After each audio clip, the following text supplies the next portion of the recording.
ਸਤਿ ਸ਼੍ਰੀ ਅਕਾਲ। ਤੁਸੀਂ ਵੇਖ ਰਹੇ ਹੋ ਟੀਵੀ ਪੰਜਾਬ ਤੇ ਮੈਂ ਹਾਂ ਤੁਹਾਡੇ ਨਾਲ ਇੰਦਰਪ੍ਰੀਤ ਕੌਰ ਸੰਗੀੜਾ।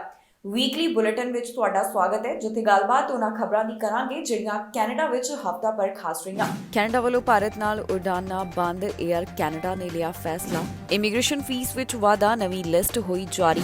ਕੈਨੇਡਾ ਵਿੱਚ ਫਿਰ ਭਾਰਤੀ ਤੇ ਚੱਲੀਆਂ ਗੋਲੀਆਂ, ਅੰਤਰਰਾਸ਼ਟਰੀ ਵਿਦਿਆਰਥੀ ਦਾ ਕਤਲ। ਕੈਨੇਡਾ ਤੋਂ ਨੌਕਰੀਆਂ ਬਾਰੇ ਚੰਗੀ ਖਬਰ, ਬੇਰੁਜ਼ਗਾਰੀ ਦਰ ਆਈ ਹੇਠਾਂ। ਕੈਨੇਡਾ ਵੱਲੋਂ ਭਾਰਤ ਦੇ ਨਾਲ ਉਡਾਨਾਂ ਬੰਦ ਕੀਤੀਆਂ ਜਾ ਰਹੀਆਂ ਨੇ। ਵੈਨਕੂਵਰ ਅਤੇ ਨਵੀਂ ਦਿੱਲੀ ਦੇ ਵਿਚਕਾਰ ਜਿਹੜੀਆਂ ਸਿੱਧੀਆਂ ਉਡਾਨਾਂ ਚੱਲਦੀਆਂ ਹਨ, ਉਸ ਦੇ ਉੱਪਰ ਕੁਝ ਸਮੇਂ ਲਈ ਰੋਕ ਲਗਾਈ ਜਾ ਰਹੀ ਹੈ। ਇਸ ਬਾਰੇ 에ਅਰਲਾਈਨ ਵੱਲੋਂ ਜਾਣਕਾਰੀ ਸਾਂਝੀ ਕਰਦਿਆਂ ਦੱਸਿਆ ਗਿਆ ਕਿ ਕਿਉਂ ਉਹਨਾਂ ਵੱਲੋਂ ਅਜਿਹਾ ਕਦਮ ਚੁੱਕਿਆ ਜਾ ਰਿਹਾ ਹੈ। ਏਅਰ ਕੈਨੇਡਾ ਦਾ ਕਹਿਣਾ ਹੈ ਕਿ ਇਸ ਸਮੇਂ ਜੋ ਜੰਗ ਲੱਗੀ ਹੋਈ ਹੈ, ਇਸ ਕਾਰਨ ਇਹਨਾਂ ਉਡਾਨਾਂ ਨੂੰ ਕੁਝ ਸਮੇਂ ਲਈ ਰੋਕਿਆ ਜਾਵੇਗਾ। ਕੈਨੇਡਾ ਵੱਲੋਂ ਭਾਰਤ ਦੇ ਨਾਲ ਉਡਾਨਾਂ ਬੰਦ ਕੀਤੀਆਂ ਜਾ ਰਹੀਆਂ ਨੇ। ਜੀ ਹਾਂ, ਏਅਰ ਕੈਨੇਡਾ ਵੱਲੋਂ ਉਡਾਨਾਂ ਦੇ ਸੰਬੰਧ ਵਿੱਚ ਵੱਡਾ ਫੈਸਲਾ ਲਿਆ ਗਿਆ, ਜਿੱਥੇ ਵੈਨਕੂਵਰ ਤੋਂ ਦਿੱਲੀ ਸਿੱਧੀਆਂ ਚੱਲਣ ਵਾਲੀਆਂ ਉਡਾਨਾਂ ਦੇ ਉੱਪਰ ਰੋਕ ਲਗਾ ਦਿੱਤੀ ਗਈ। ਇਸ ਦਾ ਕਾਰਨ ਵੀ ਏਅਰ ਕੈਨੇਡਾ ਵੱਲੋਂ ਸਾਂਝਾ ਕੀਤਾ ਗਿਆ, ਜਿੱਥੇ ਉਹਨਾਂ ਵੱਲੋਂ ਦੱਸਿਆ ਗਿਆ ਕਿ ਇਸ ਸਮੇਂ ਜੋ ਜੰਗ ਦੇ ਹਾਲਾਤ ਬਣੇ ਹੋਏ ਨੇ, ਇਸ ਕਾਰਨ ਦਿੱਲੀ ਅਤੇ ਵੈਨਕੂਵਰ ਦਰਮਿਆਨ ਉਡਾਨਾਂ ਨੂੰ ਬੰਦ ਕੀਤਾ ਜਾ ਰਿਹਾ ਹੈ। ਏਅਰ ਕੈਨੇਡਾ ਦੇ ਦੱਸਣ ਮੁਤਾਬਕ ਯੂਕਰੇਨ ਅਤੇ ਰਸ਼ੀਆ ਵਿਚਕਾਰ ਜਿਹੜੀ ਜੰਗ ਲੱਗੀ ਹੋਈ ਹੈ, ਇਸ ਕਾਰਨ ਉਹਨਾਂ ਨੂੰ ਦਿੱਲੀ ਵਿੱਚ ਹੋਰ ਰੂਟਸ ਦੇ ਰਾਹੀਂ ਜਾਣਾ ਪੈ ਰਿਹਾ ਸੀ, ਜਿਸ ਕਾਰਨ ਉਹਨਾਂ ਨੂੰ ਪਰੇਸ਼ਾਨੀ ਦਾ ਸਾਹਮਣਾ ਕਰਨਾ ਪੈ ਰਿਹਾ ਹੈ। ਇਸ ਸਭ ਨੂੰ ਧਿਆਨ ਵਿੱਚ ਰੱਖਦਿਆਂ ਹੀ ਹੁਣ ਉਡਾਨਾਂ ਦੇ ਉੱਪਰ ਰੋਕ ਲਗਾਈ ਜਾ ਰਹੀ ਹੈ। ਇਨ੍ਹਾਂ ਉਡਾਨਾਂ ਦੀ ਮੁੜ ਤੋਂ ਸ਼ੁਰੂਆਤ ਸਤੰਬਰ ਮਹੀਨੇ ਦੌਰਾਨ ਕੀਤੀ ਜਾਵੇਗੀ, ਜਿੱਥੇ ਵੈਨਕੂਵਰ ਅਤੇ ਨਵੀਂ ਦਿੱਲੀ ਵਿਚਕਾਰ ਮੁੜ ਤੋਂ ਉਡਾਨਾਂ 8 ਸਤੰਬਰ ਨੂੰ ਸ਼ੁਰੂ ਹੋਣਗੀਆਂ। ਇਨ੍ਹਾਂ ਦਿਨਾਂ ਦੌਰਾਨ ਜਦੋਂ ਉਡਾਨਾਂ ਬੰਦ ਕੀਤੀਆਂ ਜਾ ਰਹੀਆਂ ਨੇ, ਜੇਕਰ ਕਿਸੇ ਵੱਲੋਂ ਬੁਕਿੰਗ ਕਰਵਾਈ ਗਈ ਹੈ ਤੇ ਆਪਣੇ ਆਪ ਹੀ ਇਸ ਨੂੰ ਰੀਸਕੈਡਿਊਲ ਕਰ ਦਿੱਤਾ ਜਾਵੇਗਾ। ਇਸ ਤੋਂ ਇਲਾਵਾ ਏਅਰ ਕੈਨੇਡਾ ਦਾ ਕਹਿਣਾ ਹੈ ਕਿ ਇਸ ਸਮੇਂ ਜੰਗ ਦੇ ਜਿਹੜੇ ਹਾਲਾਤ ਬਣੇ ਹੋਏ ਨੇ, ਲਗਾਤਾਰ ਇਸ ਦੇ ਉੱਪਰ ਉਹਨਾਂ ਵੱਲੋਂ ਨਜ਼ਰ ਬਣਾਈ ਹੋਈ ਹੈ। ਇਸ ਸਭ ਨੂੰ ਧਿਆਨ ਵਿੱਚ ਰੱਖਦਿਆਂ ਹੀ ਅਗਲੀ ਜਾਣਕਾਰੀ ਸਾਂਝੀ ਕੀਤੀ ਜਾਵੇਗੀ। ਹੁਣ ਤੱਕ ਜਿਹੜੀ ਜਾਣਕਾਰੀ ਸਾਹਮਣੇ ਆਈ ਹੈ, ਉਸ ਮੁਤਾਬਕ ਗਰਮੀਆਂ ਦੇ ਵਿੱਚ ਵੈਨਕੂਵਰ ਤੋਂ ਨਵੀਂ ਦਿੱਲੀ ਤੱਕ ਉਡਾਨਾਂ ਦੇ ਉੱਪਰ ਰੋਕ ਲਗਾਈ ਜਾ ਰਹੀ ਹੈ, ਜਿੱਥੇ 에ਅਰਲਾਈਨ ਵੱਲੋਂ ਦੱਸਿਆ ਗਿਆ ਹੈ ਕਿ ਉਡਾਨਾਂ ਦੇ ਉੱਪਰ ਲਗਾਈ ਗਈ ਰੋਕ ਕਦੋਂ ਤੋਂ ਕਦੋਂ ਤੱਕ ਜਾਰੀ ਰਹਿਣ ਵਾਲੀ ਹੈ। ਕੈਨੇਡਾ ਵਿੱਚ ਹੁਣ ਪੀਆਰ ਲੈਣੀ ਪਹਿਲਾਂ ਦੇ ਮੁਕਾਬਲੇ ਮਹਿੰਗੀ ਹੋ ਗਈ, ਜਿੱਥੇ ਇਮੀਗ੍ਰੇਸ਼ਨ ਫੀਸਾਂ ਦੇ ਵਿੱਚ ਵਾਧਾ ਕੀਤਾ ਗਿਆ। IRCC ਵੱਲੋਂ ਇਸ ਹਫ਼ਤੇ ਲਿਸਟ ਜਾਰੀ ਕੀਤੀ ਗਈ, ਜਿਸ ਵਿੱਚ ਦੱਸਿਆ ਗਿਆ ਹੈ ਕਿ ਇਮੀਗ੍ਰੇਸ਼ਨ ਫੀਸਾਂ ਦੇ ਵਿੱਚ ਉਹਨਾਂ ਵੱਲੋਂ ਕਿੰਨਾ ਵਾਧਾ ਕੀਤਾ ਜਾ ਰਿਹਾ ਹੈ। ਕੈਨੇਡਾ ਸਰਕਾਰ ਵੱਲੋਂ ਇਮੀਗ੍ਰੇਸ਼ਨ ਫੀਸਾਂ ਦੇ ਵਿੱਚ ਵਾਧਾ ਕੀਤਾ ਗਿਆ। 2022 ਦੇ ਵਾਸਤੇ ਇਮੀਗ੍ਰੇਸ਼ਨ ਫੀਸਾਂ ਦੇ ਵਿੱਚ ਜੋ ਵਾਧਾ ਹੋਇਆ, ਉਸ ਬਾਰੇ ਹੁਣ ਡਿਟੇਲ ਸਾਹਮਣੇ ਆਈ ਹੈ। 30 ਅਪ੍ਰੈਲ ਤੋਂ ਹੀ ਕੈਨੇਡਾ ਵੱਲੋਂ ਸਾਰੀਆਂ PR ਐਪਲੀਕੇਸ਼ਨਸ ਵਾਸਤੇ ਫੀਸ ਦੇ ਵਿੱਚ ਵਾਧਾ ਕੀਤਾ ਜਾ ਰਿਹਾ ਹੈ। ਇਹ ਵਾਧਾ ਇਕਨੋਮਿਕ, PR, ਫੈਮਿਲੀ ਅਤੇ ਹਿਊਮੈਨਿਟੇਰੀਅਨ ਕਲਾਸਿਸ ਦੇ ਉੱਪਰ ਲਾਗੂ ਹੋਵੇਗਾ। IRCC ਵੱਲੋਂ ਜਾਣਕਾਰੀ ਸਾਂਝੀ ਕਰਦਿਆਂ ਕਿਹਾ ਗਿਆ ਸੀ ਕਿ ਉਹਨਾਂ ਵੱਲੋਂ ਹਰ 2 ਸਾਲ ਦੇ ਵਿੱਚ ਫੀਸ ਵਧਾਈ ਜਾਵੇਗੀ। ਇਸ ਬਾਰੇ ਜੋ ਡਿਟੇਲ ਸਾਹਮਣੇ ਆਈ ਹੈ, ਉਹ ਤੁਹਾਡੇ ਨਾਲ ਸਾਂਝੀ ਕਰਦਿਆਂ ਤੁਹਾਨੂੰ ਦੱਸਦੇ ਹਾਂ ਕਿ ਮੌਜੂਦਾ ਸਮੇਂ ਕਿਸ ਪ੍ਰੋਗਰਾਮ ਦੀ ਕਿੰਨੀ ਫੀਸ ਸੀ ਤੇ ਹੁਣ ਇਸ ਵਿੱਚ ਕਿੰਨਾ ਵਾਧਾ ਕੀਤਾ ਗਿਆ। ਰਾਈਟ ਆਫ PR ਫੀਸ, ਜੋ ਕਿ ਮੌਜੂਦਾ ਸਮੇਂ $500 ਸੀ, ਇਸ ਨੂੰ ਵਧਾ ਕੇ $515 ਕਰ ਦਿੱਤਾ ਗਿਆ। Federal high skilled provincial nominee program ਅਤੇ Quebec skilled workers Atlantic immigration class and most economic pilots ਵਾਸਤੇ ਮੌਜੂਦਾ ਸਮੇਂ $825 ਦੀ ਫੀਸ ਸੀ, ਜਿਸ ਨੂੰ ਹੁਣ $850 ਕੀਤਾ ਗਿਆ। ਸਪਾਊਸ ਅਤੇ ਕਾਮਨ ਲਾਅ ਪਾਰਟਨਰ ਵਾਸਤੇ ਮੌਜੂਦਾ ਫੀਸ $825 ਸੀ, ਜਿਸ ਨੂੰ ਵਧਾ ਕੇ $850 ਕਰ ਦਿੱਤਾ ਗਿਆ।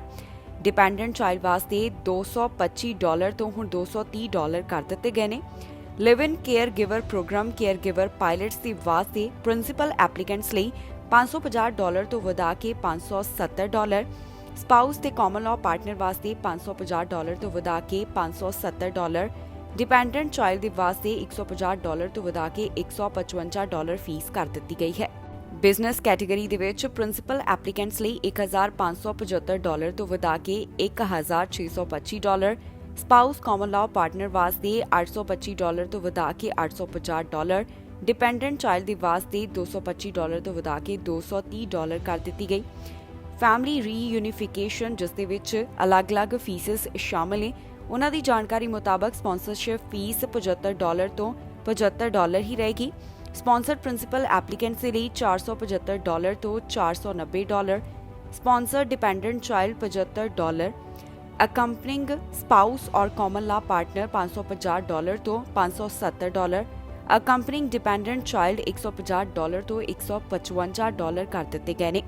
ਪ੍ਰੋਟੈਕਟਿਡ ਪਰਸਨਸ ਦੇ ਵਿੱਚ ਪ੍ਰਿੰਸੀਪਲ ਐਪਲੀਕੈਂਟਸ ਲਈ $550 ਤੋਂ $570। Accompanying spouse and common law partner $550 ਤੋਂ $570। ਅਕੰਪਨਾਈਂਗ ਡਿਪੈਂਡੈਂਟ ਚਾਈਲਡ $150 ਤੋਂ $155, ਹਿਊਮੈਨਿਟੇਰੀਅਨ ਦੇ ਵਿੱਚ ਪ੍ਰਿੰਸੀਪਲ ਐਪਲੀਕੈਂਟਸ ਲਈ $550 ਤੋਂ $570, ਅਕੰਪਨਾਈਂਗ ਸਪਾਊਸ ਔਰ ਕਾਮਨ ਲਾ ਪਾਰਟਨਰ ਵਾਸਤੇ $550 ਤੋਂ $570, ਅਕੰਪਨਾਈਂਗ ਡਿਪੈਂਡੈਂਟ ਚਾਈਲਡ $150 ਤੋਂ ਵਧਾ ਕੇ $155 ਕਰ ਦਿੱਤੇ ਗਏ। ਪਰਮਿਟ ਹਾਊਸ ਦੇ ਲਈ $325 ਤੋਂ $335 ਫੀਸ ਕਰ ਦਿੱਤੀ ਗਈ ਹੈ। ਕੈਨੇਡਾ ਵੱਲੋਂ ਨੌਕਰੀਆਂ ਦੇ ਬਾਰੇ ਚੰਗੀ ਖਬਰ ਇਸ ਹਫ਼ਤੇ ਸਾਂਝੀ ਕੀਤੀ ਗਈ, ਜਿੱਥੇ ਨੌਕਰੀਆਂ ਦੇ ਵਾਸਤੇ ਰਾਹ ਖੋਲ੍ਹੇ ਗਏ ਨੇ। ਬਹੁਤ ਸਾਰੇ ਅਜਿਹੇ ਸੈਕਟਰ ਨੇ ਜਿਨ੍ਹਾਂ ਵਿੱਚ ਨੌਕਰੀਆਂ ਖਾਲੀ ਪਈਆਂ ਨੇ, ਜਿਨ੍ਹਾਂ ਨੂੰ ਭਰਨ ਦੇ ਵਾਸਤੇ ਕੈਨੇਡਾ ਸਰਕਾਰ ਵੱਲੋਂ ਹੁਣ ਕਾਫੀ ਕੋਸ਼ਿਸ਼ਾਂ ਕੀਤੀਆਂ ਜਾ ਰਹੀਆਂ ਨੇ। ਬਹੁਤ ਸਾਰੇ ਵਰਕਰਸ ਨੂੰ ਇੱਥੇ ਲਿਆਂਦਾ ਜਾਵੇਗਾ, ਜਿਸ ਬਾਰੇ ਡਿਟੇਲ ਉਹਨਾਂ ਵੱਲੋਂ ਦਿੱਤੀ ਗਈ ਹੈ। ਹੁਣ ਕਿਵੇਂ ਕੈਨੇਡਾ ਵਿੱਚ ਨੌਕਰੀ ਹਾਸਲ ਕੀਤੀ ਜਾਵੇਗੀ, ਕੀ ਸਰਕਾਰ ਵੱਲੋਂ ਇਸ ਬਾਰੇ ਦੱਸਿਆ ਗਿਆ, ਤੁਹਾਨੂੰ ਇਸ ਖਬਰ ਦੇ ਵਿੱਚ ਦੱਸਾਂਗੇ। ਨੌਕਰੀਆਂ ਦੇ ਸੰਬੰਧ ਵਿੱਚ ਕੈਨੇਡਾ ਤੋਂ ਚੰਗੀ ਖਬਰ ਸਾਹਮਣੇ ਆਈ ਹੈ, ਜਿੱਥੇ ਹੁਣ ਲੇਬਰ ਦੀ ਘਾਟ ਨੂੰ ਪੂਰਾ ਕੀਤਾ ਜਾਵੇਗਾ। ਕਰੋਨਾ ਪੈਂਡੈਮਿਕ ਦੇ ਕਾਰਨ ਬਹੁਤ ਸਾਰੀਆਂ ਵੈਕੈਂਸੀਜ਼ ਭਾਵ ਕਿ ਨੌਕਰੀਆਂ ਖਾਲੀ ਪਈਆਂ ਨੇ, ਜਿਨ੍ਹਾਂ ਨੂੰ ਹੁਣ ਭਰਿਆ ਜਾਵੇਗਾ। ਕੈਨੇਡਾ ਵੱਲੋਂ ਟੈਂਪਰੇਰੀ ਫੋਰਨ ਵਰਕਰ ਪ੍ਰੋਗਰਾਮ ਦੇ ਨਿਯਮ ਹੁਣ ਆਸਾਨ ਕੀਤੇ ਜਾ ਰਹੇ ਨੇ। ਇਸ ਦੇ ਨਾਲ ਇਹ ਹੋਵੇਗਾ ਕਿ ਜਿਹੜੀ ਲੇਬਰ ਦੀ ਘਾਟ ਪੈਦਾ ਹੋਈ ਹੈ, ਉਸ ਨੂੰ ਪੂਰਾ ਕੀਤਾ ਜਾ ਸਕੇ। ਆਉਣ ਵਾਲੇ ਸਮੇਂ ਦੌਰਾਨ ਕੈਨੇਡਾ ਵੱਲੋਂ ਵੱਖ-ਵੱਖ ਖੇਤਰਾਂ ਵਿੱਚ ਕਾਫੀ ਲੋਕਾਂ ਨੂੰ ਭਰਤੀ ਕੀਤਾ ਜਾਵੇਗਾ। ਪੂਰੇ ਦੇਸ਼ ਦੇ ਵਿੱਚ ਲੇਬਰ ਦੀ ਘਾਟ ਨੂੰ ਧਿਆਨ ਵਿੱਚ ਰੱਖਦਿਆਂ ਅੱਜ ਕੁਝ ਨਵੇਂ ਤੇ ਖਾਸ ਐਲਾਨ ਕੀਤੇ ਗਏ। TFWP ਦੇ ਵਿੱਚ ਕੁਝ 5 ਵੱਡੇ ਬਦਲਾਵ ਕੀਤੇ ਜਾ ਰਹੇ ਨੇ, ਜੋ ਕਿ ਇਸ ਤਰ੍ਹਾਂ ਹਨ। ਲੇਬਰ ਮਾਰਕੀਟ ਇੰਪੈਕਟ ਅਸੈਸਮੈਂਟ ਦੀ ਹੁਣ ਵੈਲਿਡਿਟੀ 18 ਮਿੰਟ ਦੀ ਹੋਏਗੀ, ਜਿਸ ਨੂੰ 9 ਮਹੀਨੇ ਤੋਂ ਵਧਾ ਦਿੱਤਾ ਗਿਆ ਹੈ। ਹਾਈ ਵੇਜ ਅਤੇ ਗਲੋਬਲ ਟੈਲੈਂਟ ਸਟਰੀਮ ਵਰਕਰਸ ਦੇ ਵਾਸਤੇ ਵੀ ਹੁਣ ਡਿਊਰੇਸ਼ਨ ਨੂੰ ਵਧਾਇਆ ਜਾ ਰਿਹਾ ਹੈ, ਜਿਸ ਨੂੰ 2 ਸਾਲ ਤੋਂ ਵਧਾ ਕੇ 3 ਸਾਲ ਕੀਤਾ ਜਾਵੇਗਾ। ਸੀਜ਼ਨਲ ਕੈਪ ਅਜ਼ੈਂਪਸ਼ਨ ਨੂੰ ਹੁਣ ਪਰਮਾਨੈਂਟ ਕੀਤਾ ਜਾ ਰਿਹਾ ਹੈ। ਇਸ ਤਰ੍ਹਾਂ ਦੀਆਂ ਪੋਜੀਸ਼ਨਸ ਨੂੰ ਹੁਣ 180 ਦਿਨਾਂ ਤੋਂ ਵਧਾ ਕੇ 270 ਦਿਨ ਕੀਤਾ ਜਾ ਰਿਹਾ ਹੈ। ਲੇਬਰ ਦੀ ਘਾਟ ਨੂੰ ਧਿਆਨ ਵਿੱਚ ਰੱਖਦਿਆਂ 30 ਅਪ੍ਰੈਲ ਤੋਂ 30% ਵਰਕਫੋਰਸ ਨੂੰ ਹਾਇਰ ਕੀਤਾ ਜਾਵੇਗਾ। ਇਹ ਵੱਖ-ਵੱਖ ਸੈਕਟਰਸ ਦੇ ਵਿੱਚ ਹੋਵੇਗੀ, ਜਿਸ ਵਿੱਚ manufacturing, accommodation and food services, construction, hospital, nursing ਤੇ ਰੈਜ਼ੀਡੈਂਸ਼ੀਅਲ ਕੇਅਰ ਫੈਸਿਲਿਟੀਜ਼ ਸ਼ਾਮਿਲ ਹਨ। ਜੋ LMIA ਐਪਲੀਕੇਸ਼ਨਸ ਲੋ ਵੇਜ ਆਕਿਊਪੇਸ਼ਨ ਦੇ ਵਾਸਤੇ ਆਟੋਮੈਟਿਕਲੀ ਰਿਫਿਊਜ਼ ਕੀਤੀਆਂ ਜਾ ਰਹੀਆਂ ਸਨ, ਹੁਣ ਇਸ ਪਾਲਿਸੀ ਦੇ ਵਿੱਚ ਵੀ ਬਦਲਾਵ ਕਰਦਿਆਂ ਇਸ ਨੂੰ ਖਤਮ ਕੀਤਾ ਜਾ ਰਿਹਾ ਹੈ। ਦੱਸ ਦਈਏ ਕਿ ਵੱਖ-ਵੱਖ ਸੈਕਟਰਸ ਦੇ ਵਿੱਚ ਇਸ ਸਮੇਂ ਕਾਫੀ ਖਾਲੀ ਨੌਕਰੀਆਂ ਪਈਆਂ ਨੇ, ਜਿਸ ਨੂੰ ਭਰਿਆ ਜਾਵੇਗਾ। ਅਕਮੋਡੇਸ਼ਨ ਐਂਡ ਫੂਡ ਸਰਵਿਸਿਜ਼ ਦੇ ਵਿੱਚ ਮੌਜੂਦਾ ਸਮੇਂ 1,30,070 ਵੈਕੈਂਸੀਜ਼ ਨੇ। Health care and social assistance ਦੇ ਵਿੱਚ 1,19,590 ਵੈਕੈਂਸੀ, ਰੀਟੇਲ ਟ੍ਰੇਡ ਵਿੱਚ 1,03,990, ਮੈਨੂਫੈਕਚਰਿੰਗ ਵਿੱਚ 81,775 ਵੈਕੈਂਸੀਜ਼ ਪਈਆਂ ਨੇ। ਪਿਛਲੇ ਸਾਲ ਟੈਂਪਰੇਰੀ ਫੋਰਨ ਵਰਕਰ ਪ੍ਰੋਗਰਾਮ ਵੱਲੋਂ ਗਲੋਬਲ ਟੈਲੈਂਟ ਸਟਰੀਮ ਅਧੀਨ 5,000 ਪੋਜੀਸ਼ਨਸ ਨੂੰ ਅਪਰੂਵ ਕੀਤਾ ਗਿਆ। 23,000 ਪੋਜੀਸ਼ਨਸ ਹਾਈ ਵੇਜ ਸਟਰੀਮ ਦੇ ਲਈ ਅਪਰੂਵ ਕੀਤੀਆਂ ਗਈਆਂ। ਫੈਡਰਲ ਸਰਕਾਰ ਵੱਲੋਂ ਬਜਟ ਪੇਸ਼ ਕੀਤਾ ਗਿਆ, ਜਿਸ ਵਿੱਚ ਕਾਫੀ ਗੱਲਾਂ ਨਿਕਲ ਕੇ ਸਾਹਮਣੇ ਆਈਆਂ। ਇਮੀਗ੍ਰੇਸ਼ਨ ਦੇ ਵਾਸਤੇ ਵੀ ਕਈ ਵੱਡੇ ਐਲਾਨ ਕੀਤੇ ਗਏ, ਜਿਸ ਵਿੱਚ ਐਕਸਪ੍ਰੈਸ ਐਂਟਰੀ ਡਰਾਅ ਅਤੇ ਫੈਡਰਲ ਲੈਵਲ ਦੇ ਜਿਹੜੇ ਡਰਾਅ ਨੇ ਉਸ ਬਾਰੇ ਵੀ ਦੱਸਿਆ ਗਿਆ। ਇਸ ਤੋਂ ਇਲਾਵਾ ਟੈਂਪਰੇਰੀ ਫੋਰਨ ਵਰਕਰਸ ਪ੍ਰੋਗਰਾਮ ਦੇ ਬਾਰੇ ਵੀ ਦੱਸਿਆ ਗਿਆ ਕਿ ਕਿੰਨੀ ਇਸ ਦੇ ਵਿੱਚ ਇਨਵੈਸਟਮੈਂਟ ਕੀਤੀ ਜਾਵੇਗੀ। ਫੈਡਰਲ ਸਰਕਾਰ ਵੱਲੋਂ ਜਿਹੜਾ ਬਜਟ ਪੇਸ਼ ਕੀਤਾ ਗਿਆ, ਉਸ ਵਿੱਚ ਇਮੀਗ੍ਰੇਸ਼ਨ ਬਾਰੇ ਵੀ ਕਈ ਗੱਲਾਂ ਨਿਕਲ ਕੇ ਸਾਹਮਣੇ ਆਈਆਂ। ਫੈਡਰਲ ਸਰਕਾਰ ਦੇ ਇਸ ਬਜਟ ਦੇ ਵਿੱਚ ਐਕਸਪ੍ਰੈਸ ਐਂਟਰੀ TFWP ਐਪਲੀਕੇਸ਼ਨ ਦੀ ਪ੍ਰੋਸੈਸਿੰਗ ਨੂੰ ਲੈ ਕੇ ਕਾਫੀ ਗੱਲਾਂ ਦਾ ਜ਼ਿਕਰ ਕੀਤਾ ਗਿਆ। ਬਜਟ ਦੇ ਵਿੱਚ ਐਕਸਪ੍ਰੈਸ ਐਂਟਰੀ ਲੈਵਲ ਦੇ ਲਈ ਜੋ ਐਲਾਨ ਕੀਤਾ ਗਿਆ, ਉਸ ਮੁਤਾਬਕ ਇਮੀਗ੍ਰੇਸ਼ਨ ਮੰਤਰੀ ਮਿਨਿਸਟਰੀਅਲ ਇੰਸਟਰਕਸ਼ਨਸ ਦੀ ਵਰਤੋਂ ਕਰ ਸਕਣਗੇ, ਤਾਂ ਕਿ ਉਹਨਾਂ ਉਮੀਦਵਾਰਾਂ ਦੀ ਚੋਣ ਕੀਤੀ ਜਾ ਸਕੇ ਜਿਹੜੇ ਕੈਨੇਡਾ ਲੇਬਰ ਮਾਰਕੀਟ ਨੀਡਸ ਨੂੰ ਪੂਰਾ ਕਰਨ। ਇਸ ਤੋਂ ਇਲਾਵਾ ਇਸ ਬਾਰੇ ਵਧੇਰੇ ਜਾਣਕਾਰੀ ਸਾਂਝੀ ਨਹੀਂ ਕੀਤੀ ਗਈ।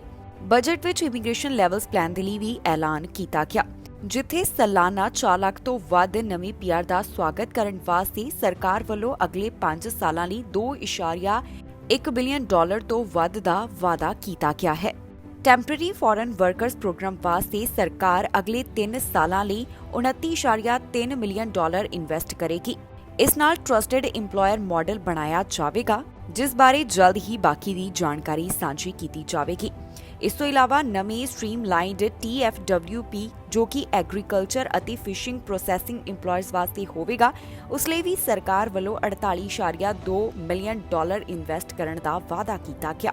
ਇੰਪਲਾਇਰ ਐਪਲੀਕੇਸ਼ਨ ਦੀ ਕੈਪੈਸਿਟੀ ਵਧਾਉਣ ਵਾਸਤੇ ਵੀ ਸਰਕਾਰ ਵੱਲੋਂ $64.6 ਮਿਲੀਅਨ ਅਗਲੇ 3 ਸਾਲਾਂ ਲਈ ਰੱਖੇ ਜਾ ਰਹੇ ਨੇ। ਕੈਨੇਡਾ ਆਉਣ ਵਾਲੇ ਵਿਜ਼ਿਟਰਸ ਵਾਸਤੇ ਵੀ ਇਸ ਬਜਟ ਦੇ ਵਿੱਚ ਖਾਸ ਜ਼ਿਕਰ ਕੀਤਾ ਗਿਆ। ਜਿੱਥੇ ਅਗਲੇ 5 ਸਾਲਾਂ ਲਈ $187.3 ਮਿਲੀਅਨ ਖਰਚ ਕੀਤੇ ਜਾਣਗੇ।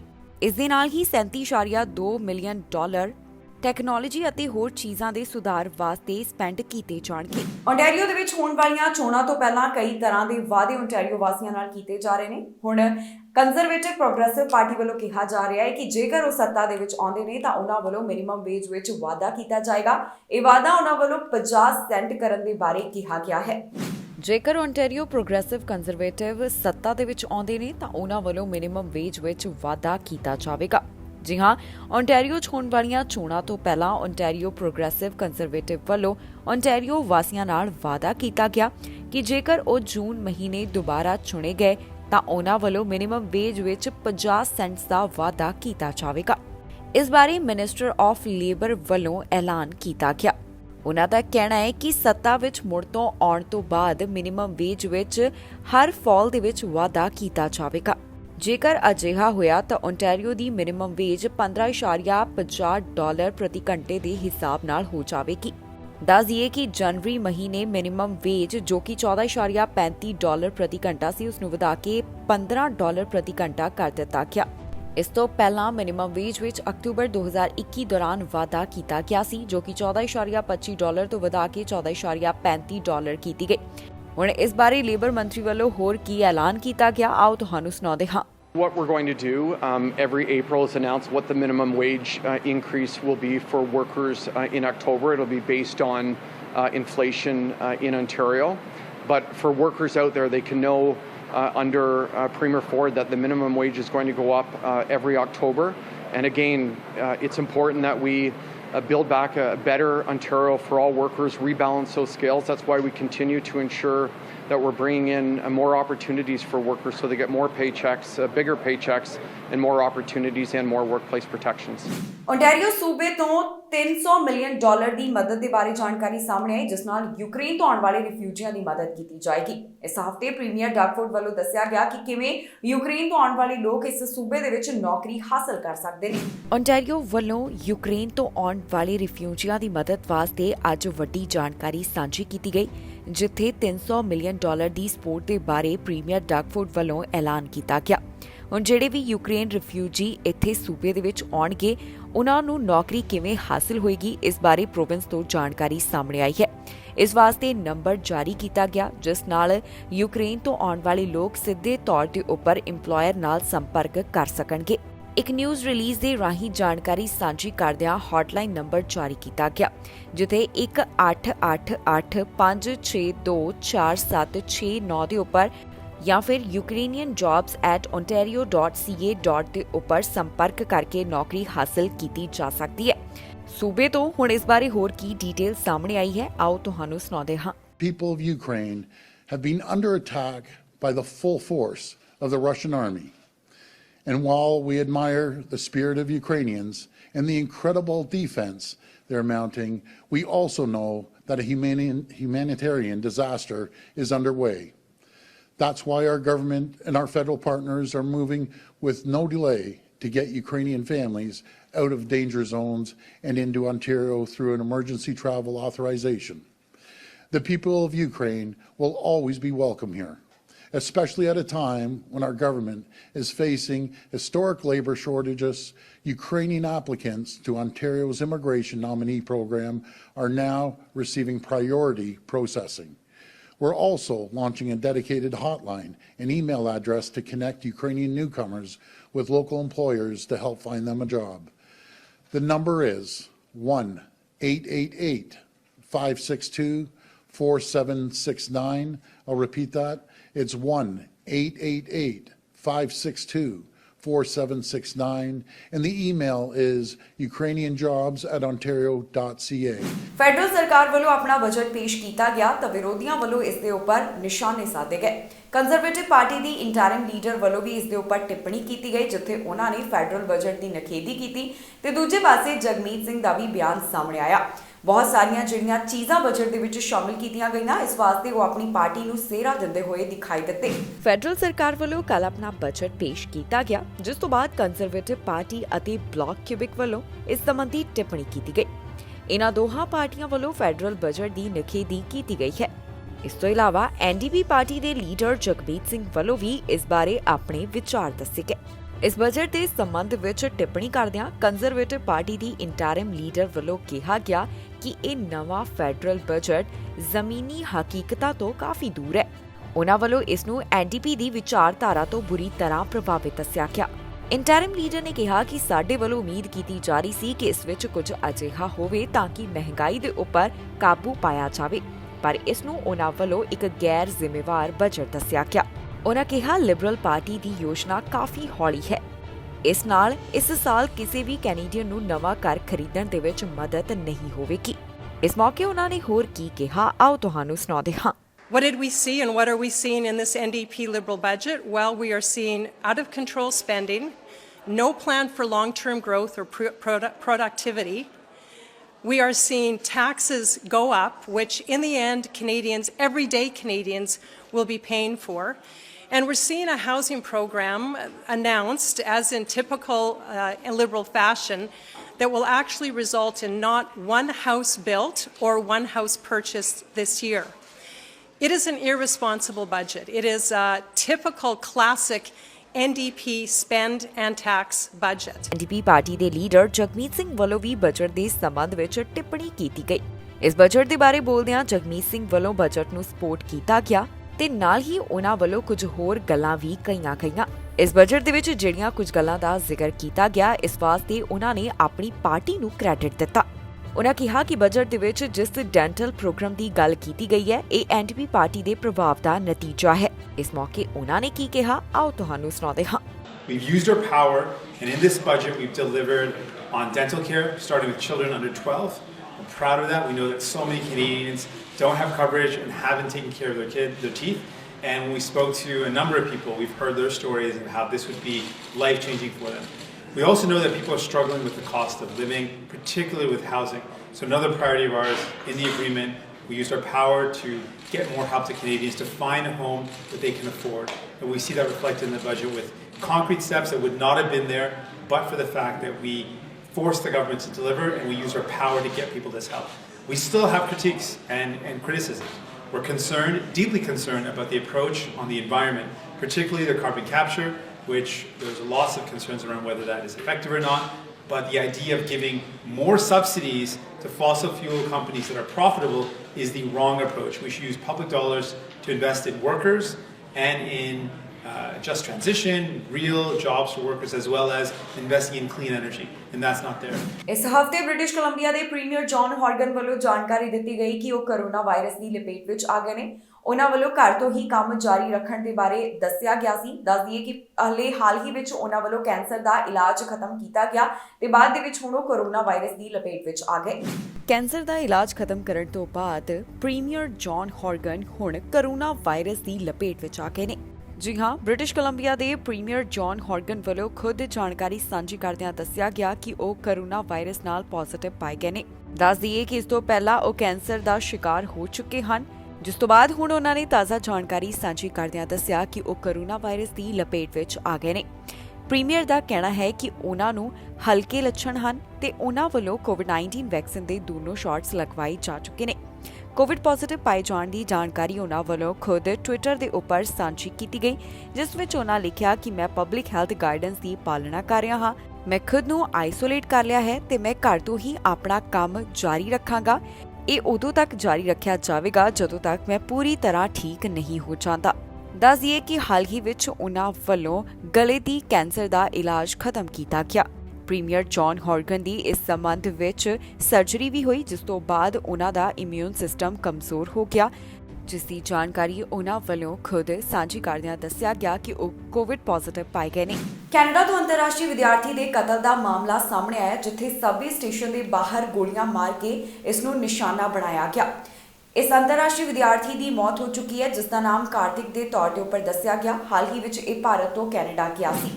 ਕੈਨੇਡਾ ਵਿੱਚ ਅੰਤਰਰਾਸ਼ਟਰੀ ਵਿਦਿਆਰਥੀ ਨੂੰ ਗੋਲੀ ਮਾਰਨ ਦਾ ਮਾਮਲਾ ਸਾਹਮਣੇ ਆਇਆ, ਜਿਸ ਕਾਰਨ ਉਸ ਦੀ ਮੌਤ ਹੋ ਗਈ। ਜੀ ਹਾਂ, ਇਹ ਖਬਰ ਟੋਰਾਂਟੋ ਤੋਂ ਸਾਹਮਣੇ ਆ ਰਹੀ ਹੈ, ਜਿੱਥੇ ਅੰਤਰਰਾਸ਼ਟਰੀ ਵਿਦਿਆਰਥੀ ਨੂੰ ਸਬਵੇ ਸਟੇਸ਼ਨ ਦੇ ਬਾਹਰ ਗੋਲੀਆਂ ਮਾਰੀਆਂ ਗਈਆਂ। ਗੋਲੀਆਂ ਲੱਗਣ ਦੇ ਕਾਰਨ ਉਸ ਦੀ ਮੌਤ ਹੋ ਗਈ, ਜਿਸ ਬਾਰੇ ਪੁਲਿਸ ਨੇ ਜਾਣਕਾਰੀ ਸਾਂਝੀ ਕੀਤੀ ਹੈ। ਇਹ ਵਿਦਿਆਰਥੀ ਭਾਰਤ ਤੋਂ ਕੈਨੇਡਾ ਵਿੱਚ ਪੜ੍ਹਾਈ ਦੇ ਲਈ ਆਇਆ ਹੋਇਆ ਸੀ। ਜਿਸ ਦੀ ਉਮਰ 21 ਸਾਲ ਦੇ ਕਰੀਬ ਦੱਸੀ ਗਈ ਤੇ ਇਸ ਦਾ ਨਾਮ ਕਾਰਤਿਕ ਵਾਸੁਦੇਵ ਦੇ ਤੌਰ ਦੇ ਉੱਪਰ ਦੱਸਿਆ ਗਿਆ ਹੈ। ਕਾਰਤਿਕ 2022 ਵਿੱਚ ਅੰਤਰਰਾਸ਼ਟਰੀ ਵਿਦਿਆਰਥੀ ਦੇ ਤੌਰ ਦੇ ਉੱਪਰ ਭਾਰਤ ਤੋਂ ਕੈਨੇਡਾ ਆਇਆ ਸੀ। ਟੋਰਾਂਟੋ ਦੇ ਸਬਵੇ ਸਟੇਸ਼ਨ ਦੇ ਬਾਹਰ ਸ਼ਾਮ 5 ਵਜੇ ਇਸ ਉੱਪਰ ਗੋਲੀਆਂ ਚਲਾਈਆਂ ਗਈਆਂ, ਜਿਸ ਤੋਂ ਬਾਅਦ ਉਸ ਦੀ ਮੌਤ ਹੋ ਗਈ। ਕਾਰਤਿਕ ਵੱਲੋਂ ਟੋਰਾਂਟੋ ਦੇ ਕਾਲਜ ਵਿੱਚ ਹੀ ਪੜ੍ਹਾਈ ਕੀਤੀ ਜਾ ਰਹੀ ਸੀ। ਪੁਲਿਸ ਵੱਲੋਂ ਇਸ ਮਾਮਲੇ ਦੇ ਸੰਬੰਧ ਵਿੱਚ ਸਾਂਝੀ ਕੀਤੀ ਗਈ ਜਾਣਕਾਰੀ ਮੁਤਾਬਕ ਜਿਸ ਸਮੇਂ ਇਹ ਮਾਮਲਾ ਸਾਹਮਣੇ ਆਇਆ ਤਾਂ ਆਫੀਸਰਸ ਘਟਨਾ ਵਾਲੀ ਥਾਂ ਦੇ ਉੱਪਰ ਪਹੁੰਚੇ। ਉਹਨਾਂ ਨੂੰ ਕਾਰਤਿਕ ਜ਼ਖਮੀ ਹਾਲਤ ਵਿੱਚ ਮਿਲਿਆ, ਜਿਸ ਨੂੰ ਹਸਪਤਾਲ ਵਿੱਚ ਭਰਤੀ ਕਰਵਾਇਆ ਗਿਆ, ਪਰ ਇੱਥੇ ਉਸ ਨੂੰ ਮ੍ਰਿਤਕ ਐਲਾਨ ਕਰ ਦਿੱਤਾ ਗਿਆ। ਦੱਸਿਆ ਜਾ ਰਿਹਾ ਹੈ ਕਿ ਜਿਸ ਵੇਲੇ ਕਾਰਤਿਕ ਦਾ ਕਤਲ ਕੀਤਾ ਗਿਆ ਉਸ ਵੇਲੇ ਉਸਨੇ ਆਪਣੀ ਨੌਕਰੀ ਦੇ ਉੱਪਰ ਜਾਣਾ ਸੀ। ਇਹ ਮਾਮਲਾ ਸਾਹਮਣੇ ਆਉਣ ਤੋਂ ਬਾਅਦ ਪਰਿਵਾਰਕ ਮੈਂਬਰਾਂ ਦੇ ਵਿੱਚ ਵੀ ਕਾਫੀ ਦੁੱਖ ਦਾ ਮਾਹੌਲ ਨਜ਼ਰ ਆ ਰਿਹਾ ਹੈ। ਇਸ ਬਾਰੇ ਕੌਂਸਲੇਟ ਜਰਨਲ ਆਫ ਇੰਡੀਆ ਵੱਲੋਂ ਵੀ ਟਵੀਟ ਕੀਤਾ ਗਿਆ, ਜਿੱਥੇ ਉਹਨਾਂ ਵੱਲੋਂ ਘਟਨਾ ਦੇ ਉੱਪਰ ਦੁੱਖ ਦਾ ਪ੍ਰਗਟਾਵਾ ਕੀਤਾ ਗਿਆ ਤੇ ਪਰਿਵਾਰਕ ਮੈਂਬਰਾਂ ਨਾਲ ਹਮਦਰਦੀ ਪ੍ਰਗਟਾਈ ਗਈ ਹੈ। ਇਸ ਤੋਂ ਇਲਾਵਾ ਪੁਲਿਸ ਵੱਲੋਂ ਜੋ ਇਸ ਘਟਨਾ ਦੇ ਬਾਰੇ ਜਾਣਕਾਰੀ ਸਾਂਝੀ ਕੀਤੀ ਗਈ ਉਸ ਵਿੱਚ ਦੱਸਿਆ ਗਿਆ ਕਿ ਜਿਹੜਾ ਸਸਪੈਕਟ ਹੈ ਉਹ ਬਲੈਕ ਮੇਲ ਹੈ, ਜਿਸ ਦਾ ਕੱਦ 5 ਫੁੱਟ 6 ਇੰਚ ਦੇ ਕਰੀਬ ਦੱਸਿਆ ਗਿਆ। ਉਹਨਾਂ ਕਿਹਾ ਕਿ ਸਸਪੈਕਟ ਦੇ ਹੱਥ ਵਿੱਚ ਹੈਂਡਗਨ ਫੜੀ ਹੋਈ ਸੀ, ਜਿਸ ਦੀ ਉਹਨਾਂ ਵੱਲੋਂ ਭਾਲ ਕੀਤੀ ਜਾ ਰਹੀ ਹੈ। ਮਾਮਲੇ ਦੀ ਜਾਂਚ ਜਾਰੀ ਹੈ। ਅਜੇ ਬਾਕੀ ਦੀ ਡੀਟੇਲ ਵਧੇਰੇ ਜਾਣਕਾਰੀ ਹਾਸਲ ਕਰਨ ਤੋਂ ਬਾਅਦ ਹੀ ਸਾਂਝੀ ਕੀਤੀ ਜਾਵੇਗੀ। ਕੈਨੇਡਾ ਤੋਂ ਨੌਕਰੀਆਂ ਦੇ ਬਾਰੇ ਚੰਗੀ ਖਬਰ ਸਾਹਮਣੇ ਆਈ, ਜਿੱਥੇ ਆਰਥਿਕਤਾ ਦੇ ਵਿੱਚ ਕਈ ਨਵੀਆਂ ਨੌਕਰੀਆਂ ਸ਼ਾਮਿਲ ਹੋਈਆਂ ਨੇ। ਸਟੈਟਿਸਟਿਕਸ ਕੈਨੇਡਾ ਵੱਲੋਂ ਕੁਝ ਅੰਕੜੇ ਪੇਸ਼ ਕੀਤੇ ਗਏ, ਜਿਨ੍ਹਾਂ ਨੂੰ ਦੇਖ ਕੇ ਪਤਾ ਚੱਲਦਾ ਹੈ ਕਿ ਆਰਥਿਕਤਾ ਪਹਿਲਾਂ ਦੇ ਮੁਕਾਬਲੇ ਸੁਧਰ ਰਹੀ ਹੈ। ਬੇਰੁਜ਼ਗਾਰੀ ਦਰ ਵੀ ਹੁਣ ਕਾਫੀ ਹੇਠਾਂ ਆ ਗਈ ਤੇ ਆਰਥਿਕਤਾ ਦੇ ਵਿੱਚ 70,000 ਤੋਂ ਵੱਧ ਨੌਕਰੀਆਂ ਇੱਕ ਮਹੀਨੇ ਅੰਦਰ ਸ਼ਾਮਿਲ ਹੋਈਆਂ। ਕੈਨੇਡਾ ਤੋਂ ਆਰਥਿਕਤਾ ਦੇ ਬਾਰੇ ਚੰਗੀ ਖਬਰ ਸਾਹਮਣੇ ਆਈ ਹੈ, ਜਿੱਥੇ ਪਹਿਲਾਂ ਦੇ ਮੁਕਾਬਲੇ ਬੇਰੁਜ਼ਗਾਰੀ ਦਰ ਹੇਠਾਂ ਆਈ ਤੇ ਆਰਥਿਕਤਾ ਦੇ ਵਿੱਚ ਕਈ ਨਵੀਆਂ ਨੌਕਰੀਆਂ ਸ਼ਾਮਿਲ ਹੋਈਆਂ ਨੇ। ਤਾਜ਼ੇ ਅੰਕੜਿਆਂ ਮੁਤਾਬਕ ਆਰਥਿਕਤਾ ਵਿੱਚ 73,000 ਨਵੀਆਂ ਨੌਕਰੀਆਂ ਸ਼ਾਮਿਲ ਹੋਈਆਂ। ਇਹ ਜਾਣਕਾਰੀ ਮਾਰਚ ਮਹੀਨੇ ਦੇ ਬਾਰੇ ਸਾਂਝੀ ਕੀਤੀ ਗਈ। ਸਟੈਟਿਸਟਿਕਸ ਕੈਨੇਡਾ ਵੱਲੋਂ ਤਾਜ਼ਾ ਅੰਕੜੇ ਪੇਸ਼ ਕੀਤੇ ਗਏ, ਜਿਸ ਵਿੱਚ ਉਹਨਾਂ ਦੱਸਿਆ ਕਿ ਕਿਵੇਂ ਪਹਿਲਾਂ ਦੇ ਮੁਕਾਬਲੇ ਆਰਥਿਕਤਾ ਦੇ ਵਿੱਚ ਹੁਣ ਸੁਧਾਰ ਹੁੰਦਾ ਹੋਇਆ ਦਿਖਾਈ ਦੇ ਰਿਹਾ ਹੈ। ਮਾਰਚ ਮਹੀਨੇ ਆਰਥਿਕਤਾ ਵਿੱਚ 73,000 ਦੇ ਕਰੀਬ ਨਵੀਆਂ ਨੌਕਰੀਆਂ ਸ਼ਾਮਿਲ ਹੋਈਆਂ। ਪਰ ਦੱਸ ਦਈਏ ਕਿ ਅਰਥ ਸ਼ਾਸਤਰੀਆਂ ਵੱਲੋਂ ਇਸ ਬਾਰੇ ਜਿਹੜਾ ਅੰਦਾਜ਼ਾ ਲਗਾਇਆ ਗਿਆ ਸੀ ਉਸ ਅੰਦਾਜ਼ੇ ਤੋਂ ਇੱਕ ਘੱਟ ਨਵੀਆਂ ਨੌਕਰੀਆਂ ਸ਼ਾਮਿਲ ਹੋਈਆਂ, ਪਰ ਫਿਰ ਵੀ ਵੇਖਿਆ ਜਾ ਸਕਦਾ ਹੈ ਕਿ ਇਕਨੋਮੀ ਹੁਣ ਮੁੜ ਲੀਹਾਂ ਦੇ ਉੱਪਰ ਆ ਰਹੀ ਹੈ। ਇਸ ਤੋਂ ਇਲਾਵਾ ਇਹ ਵੀ ਚੰਗੀ ਖਬਰ ਸਾਹਮਣੇ ਆਈ ਹੈ ਕਿ ਬੇਰੁਜ਼ਗਾਰੀ ਦਰ ਵੀ ਪਹਿਲਾਂ ਦੇ ਮੁਕਾਬਲੇ ਹੇਠਲੇ ਪੱਧਰ ਦੇ ਉੱਪਰ ਪਹੁੰਚ ਰਹੀ ਹੈ। ਮਾਰਚ ਮਹੀਨੇ ਕੈਨੇਡਾ ਵਿੱਚ ਬੇਰੁਜ਼ਗਾਰੀ ਦਰ 5.3% ਦਰਜ ਕੀਤੀ ਗਈ, ਜੋ ਕਿ 1976 ਤੋਂ ਬਾਅਦ ਦਰਜ ਹੋਣ ਵਾਲੀ ਸਭ ਤੋਂ ਘੱਟ ਬੇਰੁਜ਼ਗਾਰੀ ਦਰ ਹੈ। ਸਟੈਟਿਸਟਿਕਸ ਕੈਨੇਡਾ ਵੱਲੋਂ ਜਿਹੜੇ ਅੰਕੜੇ ਪੇਸ਼ ਕੀਤੇ ਗਏ ਉਹਨਾਂ ਤੋਂ ਪਤਾ ਚੱਲਦਾ ਹੈ ਕਿ ਸਭ ਤੋਂ ਵੱਧ ਨੌਕਰੀਆਂ ਓਨਟਾਰੀਓ ਅਤੇ ਕਿਊਬੈਕ ਦੇ ਵਿੱਚ ਦਰਜ ਕੀਤੀਆਂ ਗਈਆਂ, ਜਿੱਥੇ ਆਰਥਿਕਤਾ ਦੇ ਵਿੱਚ ਜ਼ਿਆਦਾ ਸੁਧਾਰ ਹੋਇਆ ਹੈ।